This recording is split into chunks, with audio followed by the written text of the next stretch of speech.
Opa, bom dia, boa tarde, né? Dependendo do horário. Estamos aqui agora para falar sobre remover o som original do Agile. Tem alguns vídeos aí que fala que tem que desmontar o porta-luva, que tem que isso. Só que esse porta-luva tem dois arrebites aqui complicado de remover.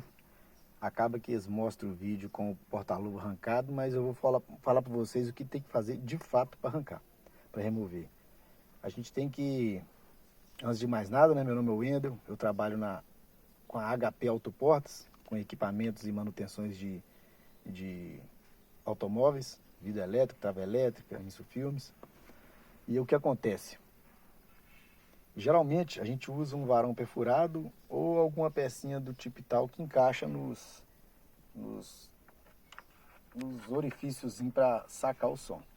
Só que o que acontece que essas garrinhas aqui, ó, fica muito na ponta do ferrinho, ele faz o quê? Na hora que ele entra para destravar, ele escapole e garrancha no som aqui, ó, para você puxar. Só que nele garranchar aqui, ele não destrava a trava. Então o que tem que ser feito?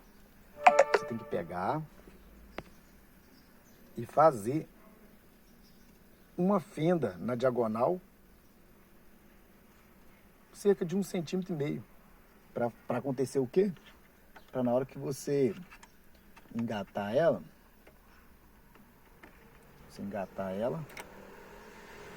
ela vem, ela trava, expulsando a molinha, que aí você consegue remover, ó. Você puxa com facilidade. É assim então, galera. Valeu aí. Dá um like aí e fortalece aí o canal.